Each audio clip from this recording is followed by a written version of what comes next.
Assalamu alaikum wa rahmatullahi wa barakatuh. I'm Sakina bint Eric, and I've been homeschooling for over 20 years, and I have 8 children, alhamdulillah. I'm a self-published author of children's books, so I got the Clear Quran for Kids, and I thought it would be useful to do a review.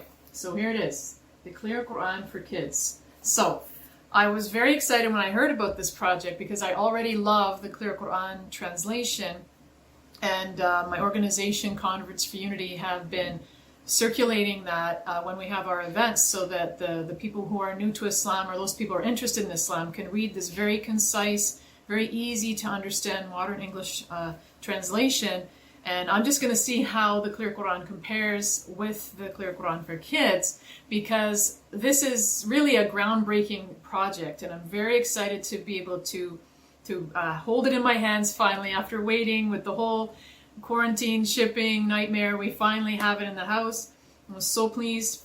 So first we'll just look at the physical aspects of the book. So it's a nice heavy book, nice hardcover. It's over 300 pages. It comes with a nice little ribbon there to hold your page as you study through. And we can see that it's divided into the surahs. So I'll tell you that it starts with Surah Al-Fatiha, and then it skips to Surah Al-Hujurat, Surah 49, and it continues from Surah Al-Hujurat all the way down to Surah Al-Nas. So for most of us, when we're studying Quran with our children, we're going to be studying the surahs in this part of the Quran.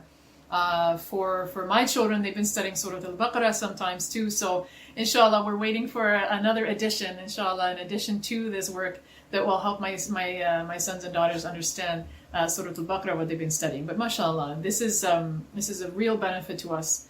So in the table of contents, we see that, like in the Clear Quran, the digital version, you can see which surahs are Makki and which surahs are Madani, but it shows it by icons, so that when the children look at it, they can say, okay, this was revealed in Medina, this one was revealed in Mecca. Of course, the majority of the surahs at the end of the Quran are already revealed in Mecca, but there are some Madani surahs, so it's a nice visual guide there. There's a message to parents and teachers talking about the sections in the book, which I think we should go through too. So the first part is that there is a background story, which is otherwise known in Arabic for students of the Quran as Bab al-Nuzul. So now we know from students of the Quran, we know that there isn't a story for every single surah, but there are a hadith in this book that explain how these ayahs were implemented and certain surahs, why they were revealed. So it's very important information to understand the surah, to know the context in which it was revealed. So this is great, and that's written very simply. There is also some side stories which really make it very interesting and very resonating with our young people when they're looking through this. So these are historical and contemporary and personal stories. These are just, they could be, some of them are even fictional stories, just to prove the point of the ayah that our teacher Mustafa Khatab is telling our children. And then the words of wisdom. And of course, this is extremely important for us when we're teaching our Quran to our children, or our children are studying ayahs, that they get words of wisdom, that they contemplate, make tadabbur of the Quran. And so this is beautiful. So it's usually like a list of questions to ask children, or children just kind of contemplating and internalizing the ayahs that they're studying. So it's really great. So every surah has that. It also has a little bit of introduction about how the Quran is in itself.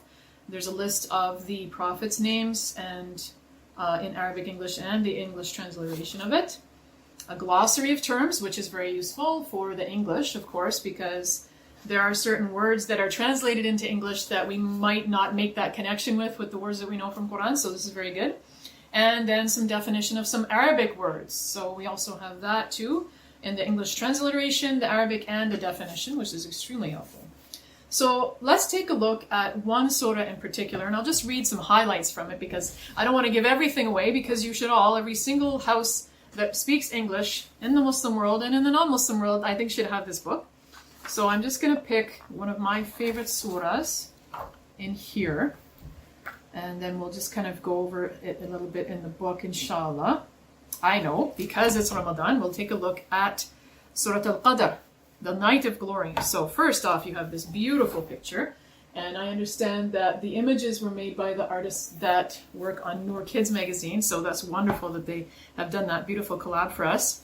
So the learning points is the first part of what the brother says. And he says that this surah talks about Laylatul Qadr, most likely the 27th night of Ramadan, when the first revelation of the Quran came to the Prophet ﷺ through Angel Jibreel. According to Ayah 4, every year during this night, Jibreel and other angels come down with Allah's commands for the whole year.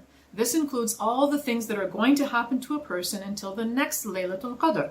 And the Prophet ﷺ said, whoever stands in prayer in the night of glory, all their past sins will be forgiven. So that's a beautiful introduction to the surah. And if you're about to teach your child, or if your child is studying Surah Al-Qadr, then this is a beautiful way to start. Just before they study, read this part to them or have them read it themselves. It's a wonderful thing. So, subhanAllah, the side story has to do with this young man who won a prize about from this cell phone company, and he had 150 seconds to take anything from the store for free, and they let him come in, and he was able to get a lot of really expensive stuff in that small amount of time. But he explained that he had a good strategy, and he prepared properly for it, and he also did a lot of research, and he prepared, mentally for it as well. So this is a beautiful kind of side story, kind of low-laying wisdom about this night when it comes up, that we should be preparing for it presently, right? Surah Al-Qadr is about this amazing night, so that we should be building up our ibadah and building up our worship of Allah, so that we are able to stand in prayer in that night, or those nights that we hope that we will catch Laylatul Qadr in a state where we have already come very close to Allah, and that our intentions are sincere, and that we're already at a state of worship to Allah subhanahu wa ta'ala. So it's a wonderful idea to mention this side story about how this young man prepared for this contest.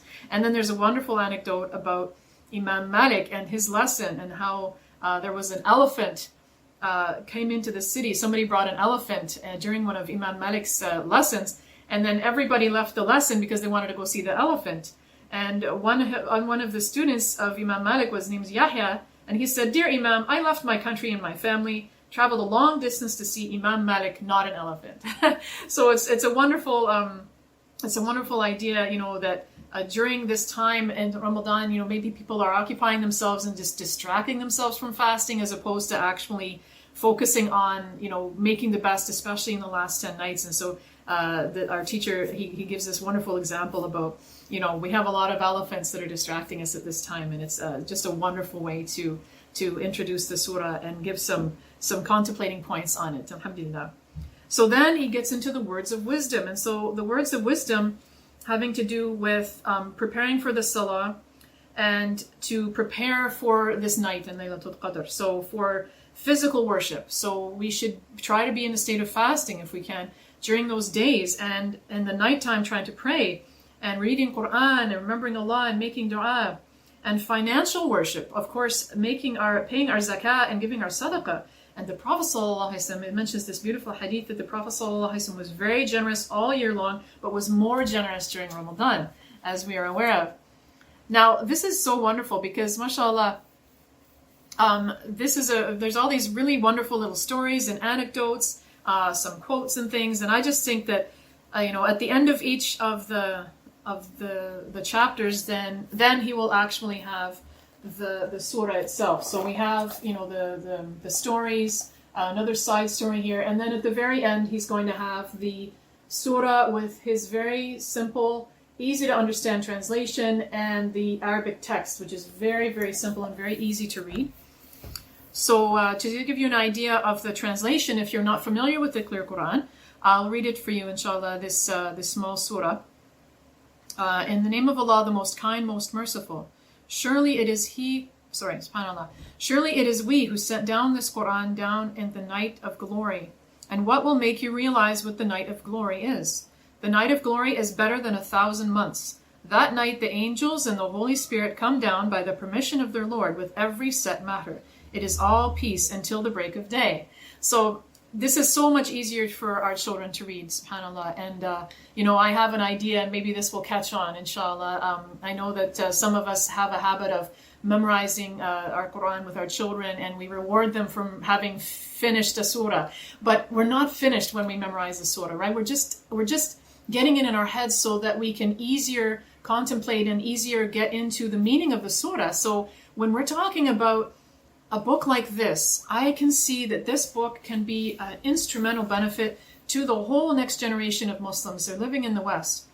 Maybe your children speak Arabic, maybe they understand Arabic, but the English is the language that they're speaking with their friends. It's a language that they're using probably more often, and it's just a beneficial book to keep. I have an idea. This is my idea. This is a kind of a challenge, and I'm going to try to offer this to my children. Instead of having a Quran party or having a special event for memorizing a certain number of surahs, for memorizing a juz, for memorizing 2 juz, 3 juz, the whole Quran, we should be rewarding our children for understanding the surahs. Okay, so with a book like this is not hard. MashaAllah. It is written at, I would say, 4 to 7 grade. So it's easy enough for other children to read, but it's also very easy for older children to read to younger children, or for parents to relay the messages. I don't know how many times I've tried to read an Islamic book to my children, and I've had to constantly simplify the language as I go along, and you can imagine how entertaining that is for children to have to hear. They're just like, okay. No. This book, mashallah, you can read directly from it for your children. The children can read it themselves. The language is very easy and simple to understand. And with this book, our children can understand what they're saying in the Quran. They can get better understanding what they're saying when they're offering salah. They can get closer to Allah, inshallah, because the English is the language that they know. It's the closest to their hearts, whether we want to accept to or not. And we can take this book and, inshallah, more work by this brother, inshallah, and our children can move through the Quran, internalizing everything, making it come alive in their lives. And so I absolutely love this book. No, I am not personally selling it. I just wanted to do a review because a friend asked me about it. You see, it's a nice thick book. I mean, mashallah, this is an heirloom piece right here. But I really think that every family in the West should get it. And I just don't have anything else to say about it except that it's awesome. And inshallah, I hope that everybody gets their copy as ASAP. I will have the links to where you can purchase it in the description of this video, inshallah. And I just say, get it as soon as possible and start studying with your children. And if you want to do my little challenge, you can offer your children incentives, however you want to do that, for when they can present this information to you. Okay, you finished Surah Teen? Read for me Surah Teen. Okay, where's my money? You're not done. What does Surah Teen mean? What does it mean to you? How are you reflecting on Surah Teen? What does that mean for you in your life? And mashallah, this book makes it really easy for children to do their own tadabbur and inshallah get closer to the Quran, a book that we have, but we don't really know. And I say that as someone who's been Muslim for over 24 years. I don't know the surahs that I know. I have vocabulary and I have this and that. This book is going to help me. So inshallah, I would really strongly recommend everybody buy this book. I think it's awesome, and it's colorful and it's interesting. It's engaging. Mashallah. I don't have anything else to say. So please check the link below. Order your copy right now, and inshallah, it will help. It'll be one of those doors through which Allah subhanahu wa ta'ala will bring your whole family closer to the Quran, especially in this month of Ramadan. And may Allah have mercy on you for taking the time to listen to me babble about this book. And assalamu alaikum wa rahmatullahi wa barakatuh.